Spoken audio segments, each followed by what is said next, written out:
Derechos, o hechos. Por Gonzalo Salazar. Abril 10 de 2019. El capitalismo, desde la Ilustración, con los enciclopedistas y el humanismo burgués, que prometía a través de la modernidad y del saqueo a América, redimir a la humanidad con el avance de la ciencia, de la tecnología, el desarrollo de la industria, la libertad de comercio y el impulso a las profesiones liberales, hipócritamente enarbolaba la bandera de la libertad y el progreso para toda la humanidad. Un supuesto amanecer después de la larga noche medieval europea. De esta manera se emprendió violentamente la conquista de otros continentes, nuevos mercados, nuevas fuentes de materias primas y una revolución industrial que liberaría la mano de obra sierva para esclavizarla en los talleres y en las fábricas. Impulsó en todas partes cambios económicos y políticos que incluyeron procesos de emancipación y liberación del colonialismo en los siglos XVIII y XIX, siendo la cúspide de este proceso la Revolución Francesa. Cuando es vencida definitivamente la vieja sociedad feudal europea, donde es complementado el concepto de libertad con los de igualdad y fraternidad. Lema que se traduce en la asignación de derechos a todos los hombres, no mujeres, haciéndolos sujetos dueños de su propio destino, en lo que se ha llamado la democracia burguesa. Los derechos del hombre burgués, que tradujo don Antonio Nariño como plataforma de su proyecto emancipatorio. Derechos que el capitalismo utiliza para movilizar a la sociedad, de las metrópolis centrales, por el progreso y la libertad, pero también para invadir, despojar y masacrar a los pueblos que poseen recursos naturales y energéticos en sus territorios y no los entregan por las buenas. Libertad, fraternidad, igualdad, objetivos solo alcanzables a través del reconocimiento y ejercicio de los derechos definidos por la burguesía europea para quienes sabían leer y escribir, poseían bienes, capital, ejercían profesiones liberales y poder político. Derechos que en adelante harían parte de las plataformas políticas e ideológicas de los movimientos sociales, políticos liberales, democráticos y revolucionarios en las luchas por su emancipación y liberación en los siglos XIX y XX. Estos derechos individuales requirieron ser adecuados a las necesidades del capitalismo imperialista para contener la ola independentista de las colonias, a los movimientos revolucionarios anticapitalistas, que trascienden los límites del liberalismo europeo, transformándolos y obteniendo el reconocimiento universal como derechos humanos, promulgados por la Organización de Naciones Unidas. Instrumento imperialista de control e intervención política y militar creado por los vencedores en las dos guerras mundiales de Occidente en el siglo XX, financiado por imperialistas financieros como las familias Rockefeller y Rothschild para consolidar su nuevo orden internacional. Al tiempo que creaban el Banco Mundial y el Fondo Monetario Internacional para controlar económica y financieramente a los países de la periferia, organismos que son parte de los acuerdos de Bretton Woods, 1944, como la Declaración de los Derechos Humanos, difundidos y defendidos por organismos internacionales como la Cruz Roja Internacional, Amnistía Internacional y Human Rights Watch.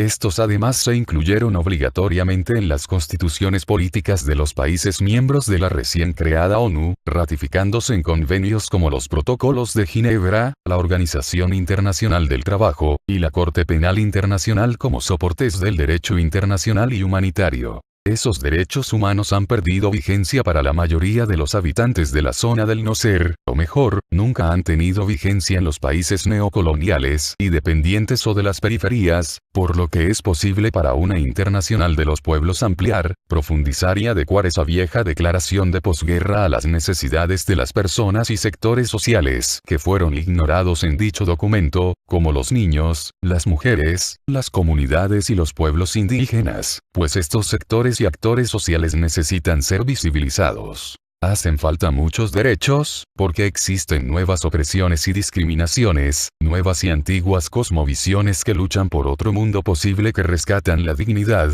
la libertad y la felicidad que el capitalismo les ha quitado a los ciudadanos y a los pueblos. Algunos derechos como del derecho al ocio, a soñar o a la utopía, a la autonomía individual y colectiva, que no figuran en dicha declaración. Además de los derechos humanos individuales, los movimientos de liberación nacional, los nuevos movimientos antisistémicos y los pueblos en emancipación que reclaman respeto y autonomía, avanzan en el reconocimiento, respeto y defensa de sus derechos colectivos, económicos, sociales, culturales y ambientales, que toman forma en la Conferencia de Argel, 1973, con la Declaración de los Derechos de los Pueblos a la Autodeterminación en la Constitución de los Países No Alineados, en el Foro Social Mundial en foros alternativos, de la mujer, de los pueblos indígenas, de soberanía alimentaria, sobre el medio ambiente, en los foros, declaraciones y escuelas de los zapatistas. Los derechos en el capitalismo son posibilidades de acceder a beneficios o a bienes materiales, sociales y culturales producidos por la naturaleza y por la sociedad y se traducen en hechos factibles de expropiación o privatización.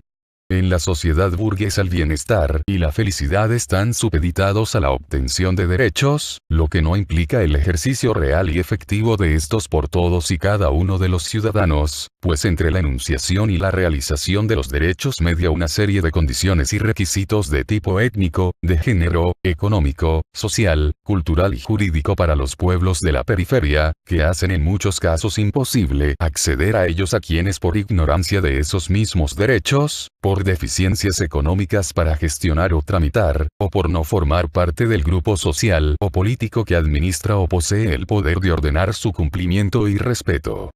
Todas las actividades económicas, políticas, sociales, culturales, individuales y colectivas inherentes al crecimiento personal, al bienestar social, al progreso material, intelectual y espiritual, están mediadas en su realización por los derechos, garantizados por el Estado capitalista en lo que se ha llamado el Estado social de derecho. Por esto los derechos han sido clasificados en primera, segunda, tercera y más categorías, como si estos no estuvieran directamente interrelacionados y supeditados unos a otros con la misma importancia. Hay un derecho que es la suma de muchos otros derechos. La vida. Este encierra derechos tan elementales como el derecho a respirar, el derecho a alimentarse, al placer, el derecho a dormir, etc. Sin embargo, cuando hablamos de vida digna, entonces tendremos que hablar de otros derechos que hacen posible esa dignidad de la persona humana, y allí tendremos otros como el derecho a la salud, a la educación, a la vivienda igualmente digna, el derecho a expresarse personal, social, cultural, política y hasta sexualmente, a la información, al empleo, a divertirse, a soñar, por no mencionar otros como el de libre desarrollo de la personalidad o el derecho a la intimidad.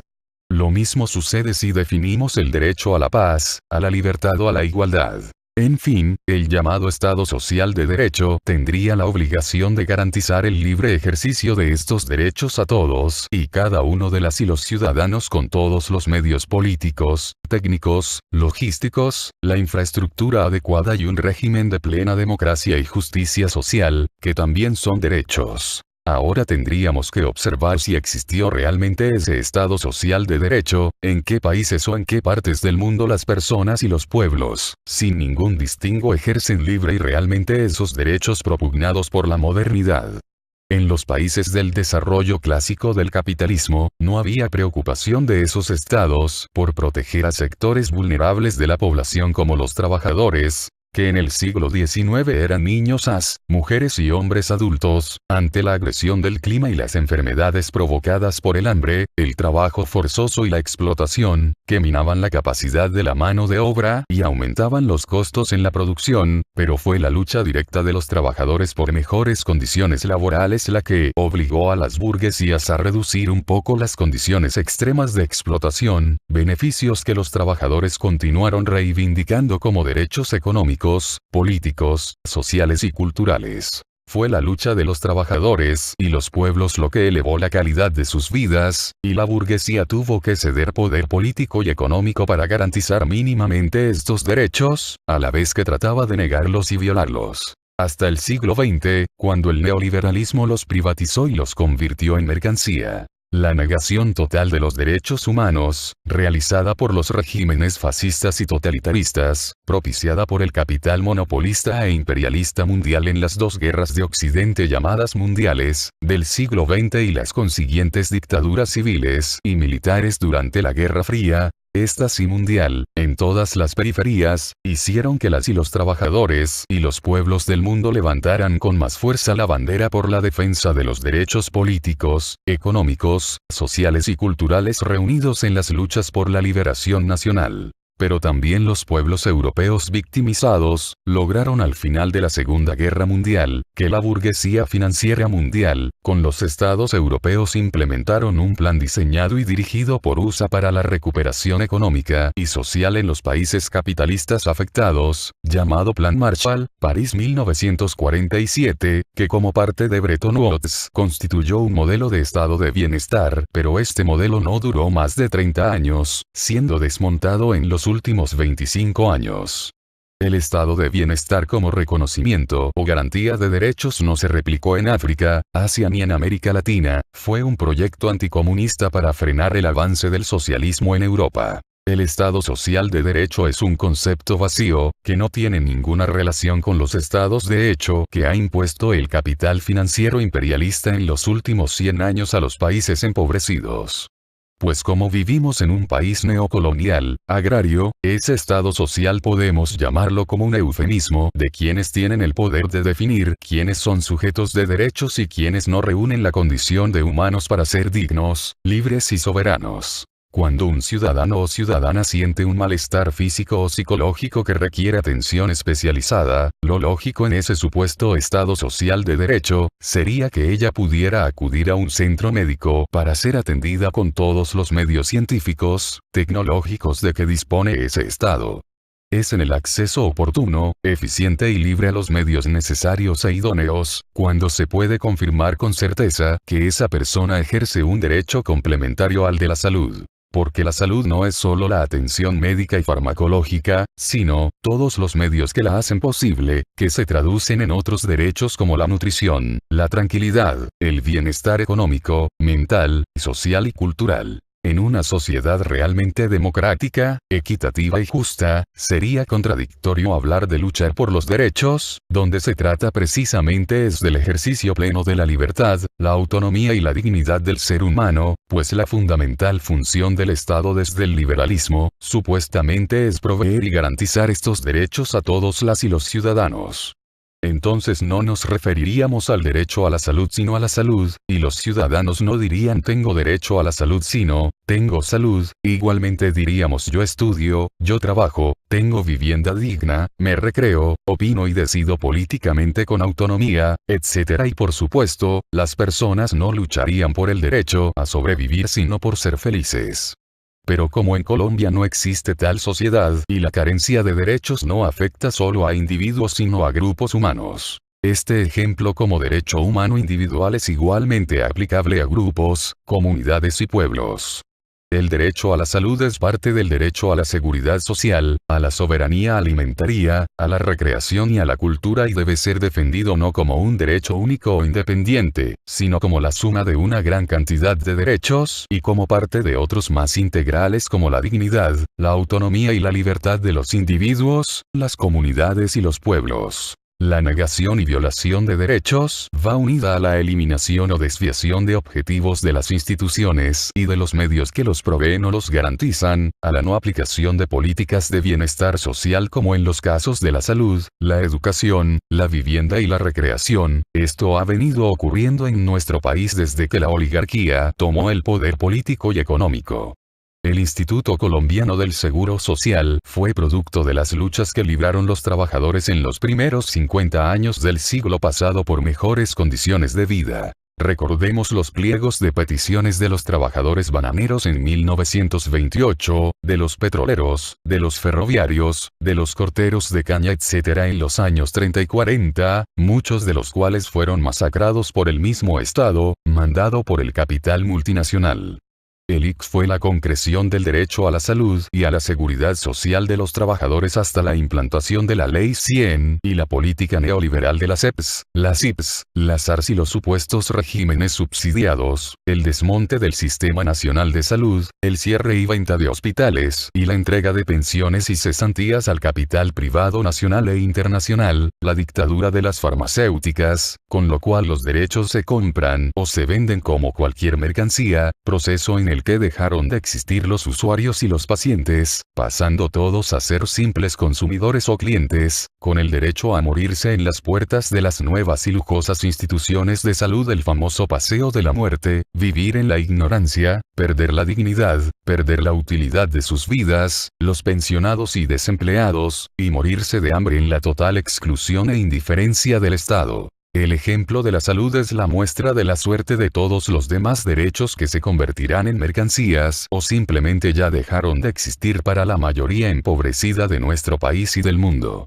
La vivienda, a pesar de las supuestas 100.000 gratis, la salud, la educación, la generación de ingresos, los bienes naturales y el medio ambiente, con la locomotora agrominera y el fracking, igual que los derechos políticos, son excluidos para los más pobres. El Estado oligárquico colombiano sí protege y garantiza todos los derechos a la oligarquía, a los terratenientes, a las mafias financieras y del narcotráfico y a los imperialistas, transnacionales, FMI, BM, OMC. Por esto el derecho a la propiedad privada es el más importante derecho, que no existe para quienes no poseen mansiones, empresas, fábricas ni bancos, además de los de contaminar, explotar, oprimir, despojar y masacrar, porque es el Estado social de derecho el que representa y defiende sus intereses de clase y raciales. La empresa privada, las corporaciones, se fundan como personas jurídicas con tantos derechos como los humanos, que los estados los garantizan y defienden con vehemencia, incluso sobre los derechos de las personas naturales. No es hoy cuando se imponen, desde que nace el capitalismo, el capital privado, la propiedad privada, se han mantenido y crecido porque han exigido e impuesto sus derechos sobre toda la sociedad, siendo su principal derecho el ejercicio del poder político y económico a través de su Estado capitalista, quien controla y reprime al resto de la sociedad. Así se piense que en el post-neoliberalismo se esté privatizando, siempre ha sido privado, pues los obsoletos estados nacionales están siendo anulados o supeditados a un nuevo orden internacional como un Estado y gobierno global con sus instituciones jurídicas, económicas, políticas, militares y culturales dirigidas directamente por las grandes corporaciones transnacionales y el aparato bancario financiero global. Recuperar o conquistar los derechos de los pueblos es una tarea que nos pone en la disyuntiva de si es o no necesario cambiar la estructura de la sociedad y el modo de producción y de convivencia en que vivimos, pues después de 500 años de capitalismo y más de 100 de modo imperialista, si continuamos pidiéndole a nuestros verdugos dejen respirar, que nos aumenten las migajas de lo que con todo el esfuerzo de nuestras vidas les hemos producido. Es como agradecerle al atracador por no herirnos y dejarnos para el bus. Durante mucho tiempo nuestro pueblo ha luchado por sus derechos mediante la movilización y la lucha directa, por los medios permitidos e instituidos por la oligarquía, quien ha venido recortando, ilegalizando y penalizando todos los medios legítimos de lucha, con su sistema jurídico represivo. Derechos que supuestamente fueron reconocidos en la Constitución Política de 1991, con mecanismos como las tutelas, las acciones de cumplimiento, las peticiones, las iniciativas populares, el reconocimiento de multiétnico y diverso culturalmente a nuestro país, los incluyeron para violar los derechos fundamentales, pero que no han sido eficaces ni garantizan realmente el cumplimiento ni el respeto de esos derechos individuales y colectivos. Tampoco el derecho a participar en las elecciones es garantía de una real democracia participativa y decisoria para los de abajo, proceso generalmente aislado de los verdaderos intereses y luchas populares. Por el contrario, es en los últimos 30 años cuando se han violado sistemáticamente los derechos humanos y de los pueblos con crímenes de lesa humanidad, guerra narco-paramilitar, represión a la protesta popular, criminalización de los movimientos indígena, campesino y estudiantil y exterminio de los defensores de derechos humanos, saqueo a los recursos de la salud, la educación, a la infraestructura, por parte del Estado colombiano en contubernio con el capital transnacional, entre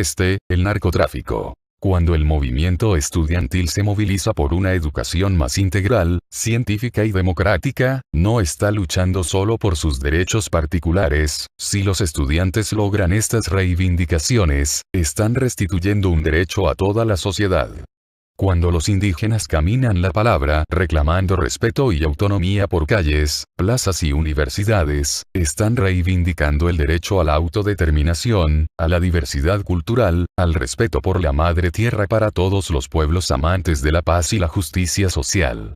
Si los trabajadores se unen y luchan no solo por el salario, sino también por abolir la explotación, están luchando por la libertad y la justicia social. Si los campesinos se movilizan por recuperar la tierra para producir alimentos, por reforma agraria y soberanía alimentaria, lo están haciendo por el bienestar, la salud y la soberanía del pueblo. Si las y los feministas luchan contra el machismo y el patriarcado, por igualdad de género y respeto al cuerpo, están restituyendo la dignidad humana, devolviéndole sensibilidad, sensualidad y dignidad a hombres y mujeres. Si juntamos y articulamos estas luchas por todos los derechos de todos, estaríamos luchando por la justicia, la dignidad y la felicidad de nuestro pueblo y del mundo, estaríamos luchando por el socialismo, por nuestro bien vivir. Sin embargo, hemos olvidado que además de enfrentar al Estado por nuestros derechos individuales, también como pueblo podemos construir con autonomía, alternativas para garantizar y defender nuestros derechos políticos, económicos, sociales, ambientales y culturales, individuales y colectivos. Podemos luchar por la democracia popular, empezando por hacer uso de la democracia radical entre nosotros